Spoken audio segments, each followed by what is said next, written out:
அனைவருக்கும் வணக்கம். இன்னைக்கான ஜோதிட பதிவில் நம்ம பார்க்க போகிற ரொம்ப முக்கியமான ஒரு பயனுள்ள ஜோதிட கணிப்பு என்ன அப்படின்னு பார்த்தீங்கன்னா, செப்டம்பர் மாதம் 21ஆம் தேதி இந்த வருடத்தினுடைய கடைசி மற்றும் 2வது சூரிய கிரகணம் நிகழவிருக்கிறது. இந்த சூரிய கிரகணம் அப்படிங்கிறது ரொம்ப விசேஷத்திற்குரியது அப்படின்னு சொன்னாலும் பகுதி நேர சூரிய கிரகணமாக விளங்குகிறது அப்படின்னு சொல்லலாம். இந்த கிரகண நேரத்தில் பார்த்தோம் அப்படின்னா நவ கிரகங்களில் ஏற்படக்கூடிய அதிரடியான மாற்றம் 12 ராசிக்காரர்கள் மத்தியிலுமே மிக பெரிய அளவில் விபரீதத்தை ஏற்படுத்தவிருக்கிறது. இந்த விபரீதம் அப்படிங்கிறது 12 ராசிக்காரர்கள் மத்தியிலும் தென்பட்டாலும் சில ராசிக்கு அது அதிர்ஷ்டமாக விளங்கும், சில ராசிக்கு அது துரதிர்ஷ்டமாக விளங்கும். தற்போது பார்த்தோம்னா மேஷ ராசியில் பிறந்தவங்களுக்கு எப்படிப்பட்ட தாக்கத்தை எப்படிப்பட்ட பலன்களை கொடுக்க பெற போகிறது இந்த சூரிய கிரகண நேரத்தில் உருவாகக்கூடிய நவக்கிரக மாற்றம் அப்படிங்கிறத பற்றின தகவலை நீங்கள் தெரிஞ்சுக்க வீடியோவை ஸ்கிப் பண்ணாமல் கடைசி வரைக்கும் பாருங்கள். வீடியோக்குள்ளே புகிறதுக்கு முன்னாடி இதுவரைக்கும் நீங்கள் நம்ம சேனலை சப்ஸ்கிரைப் பண்ணலை அப்படின்னா உடனே சப்ஸ்கிரைப் பண்ணிக்கோங்க. அப்படியே பக்கத்தில் இருக்கக்கூடிய நோட்டிஃபிகேஷனுக்கான பில் பட்டனையும் ப்ரெஸ் பண்ணிக்கோங்க. சரி நேயர்களே, வாங்க வீடியோக்குள்ளே போகலாம்.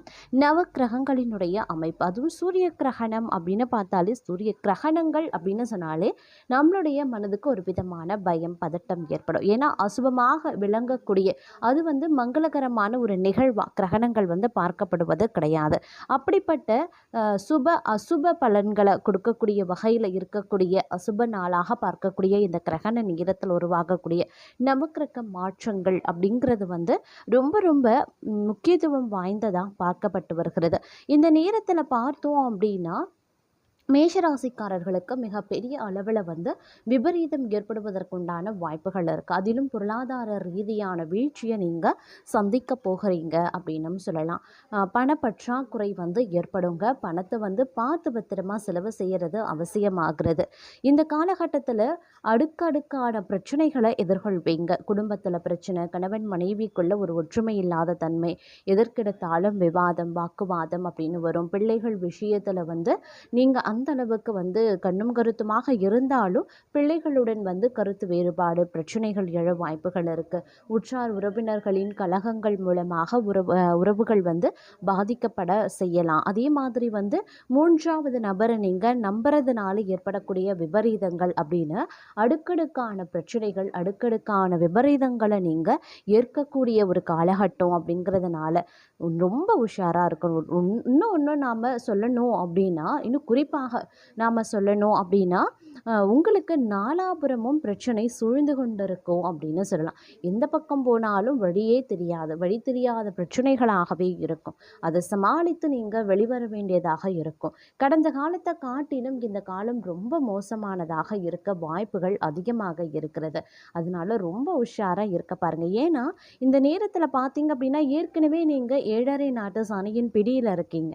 அதனுடைய தாக்கத்தில் இருந்து இன்னும் மேலாத உங்களுக்கு இப்போ நிகழ இருக்கக்கூடிய அசுபமாக விளங்கக்கூடிய சூரிய கிரகணத்தோடு இணைந்து வரக்கூடிய இந்த மற்ற கிரகங்களினுடைய தாக்கமும் உங்களுக்கு அந்த அளவுக்கு சாதகமாக கிடையாது. அதனால் பார்த்தீங்க அப்படின்னா இந்த நேரம் அப்படிங்கிறது ரொம்ப மோசமானதாக இருக்கும்.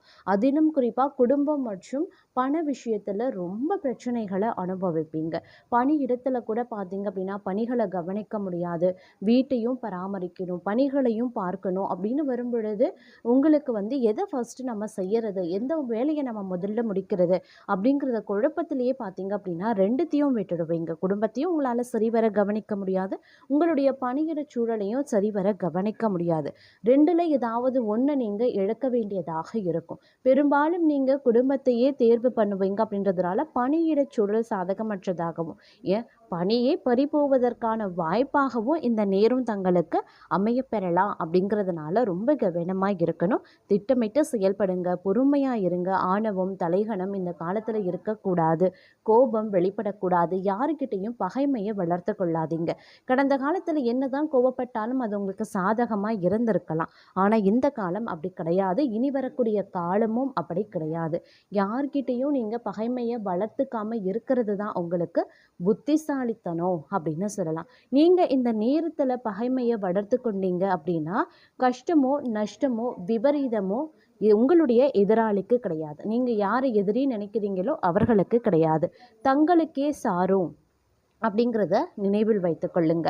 இன்னும் உதாரணத்துக்கு சொல்லணும் அப்படின்னா செவுத்துல அடித்த பந்து எப்படி தன்னை நோக்கியே வருமோ அதே மாதிரி தான் நீங்கள் என்ன செய்கிறீங்களோ அது தங்களையே வந்து சாரும் அப்படிங்கிறத வந்து நினைவில் வைத்துக்கொண்டு செயல்படுவது அப்படிங்கிறது அவசியமான ஒன்று. அதே மாதிரி இந்த காலகட்டத்தில் சனி பகவானினுடைய தாக்கம் சற்று வீரியமிக்கதாக இருக்கும்.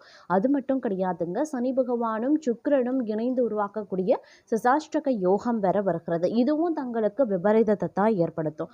ஆக மொத்தம் இந்த காலம் இனி வரக்கூடிய காலம் அப்படிங்கிறது ரொம்ப உஷாராக இருக்கணும்.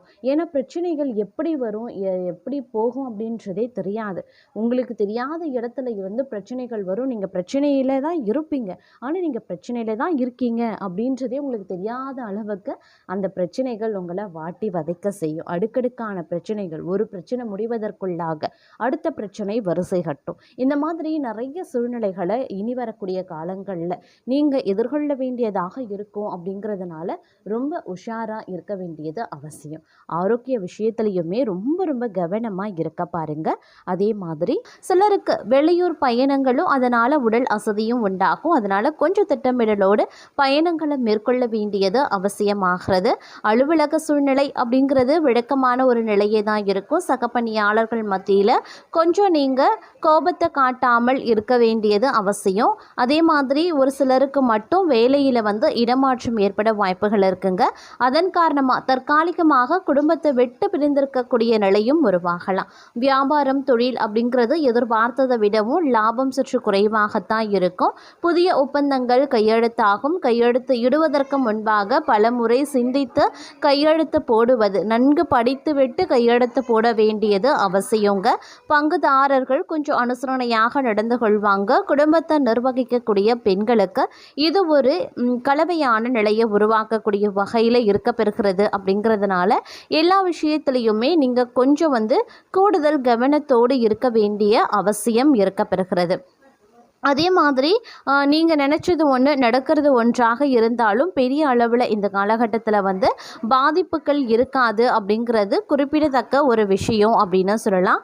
இருந்தாலும் முயற்சிகள் வந்து ஒரு சில விஷயங்கள் எதிர்ப்புகளுக்கு பிறகு தான் உங்களுடைய முயற்சிகள் வந்து தங்களுக்கு சாதகமான பலன்களை தருங்க.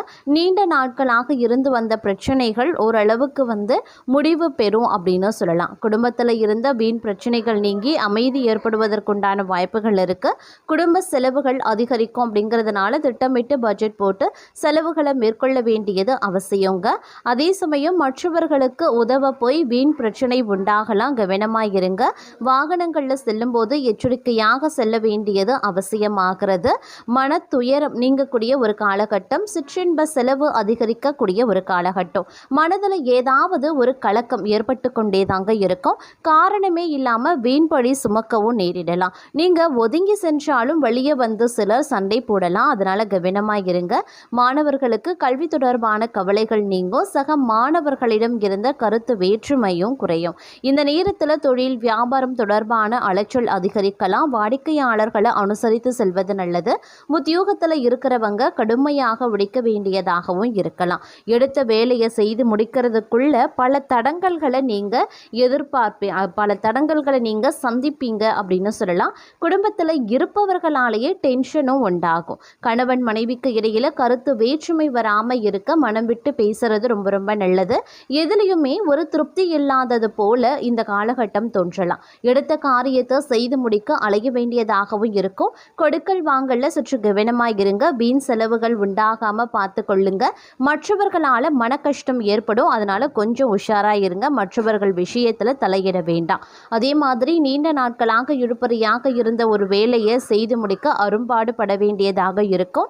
எண்ணிய காரியங்கள் கைகூட சிறிது கால தாமதம் ஆகத்தான் செய்யும். உத்தியோகத்தில் இருக்கிறவங்களுக்கு பணிச்சுமை அதிகரிக்க செய்யலாம். நிலுவையில் இருந்த பணம் கிடைக்கிறதுல போராடி கிடைக்க பெறுவீங்க அப்படின்னும் சொல்லலாம். அதே மாதிரி இந்த நேரத்தை பொறுத்த வரைக்கும் பெண்களுக்கு பல விஷயங்கள் இழுபறியாகவே இருக்குங்க.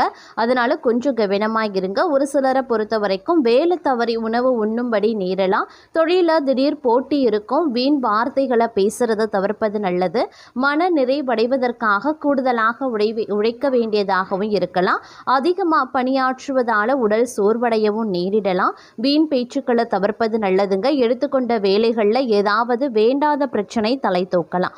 மாணவர்கள் மாணவர்களுக்கு கல்வியில் திறமை அதிகரிக்கும், விளையாட்டுக்களில் ஆர்வம் உண்டாகும், ஆசிரியர்களினுடைய ஆதரவும் கிடைக்க பெறுவீங்க. அடுத்தவர்கள் கடனுக்கு பொறுப்பேற்காமல் இருக்கிறது நல்லது. எந்த ஒரு காரியமும் மந்தமாக தாங்க இருக்கும்.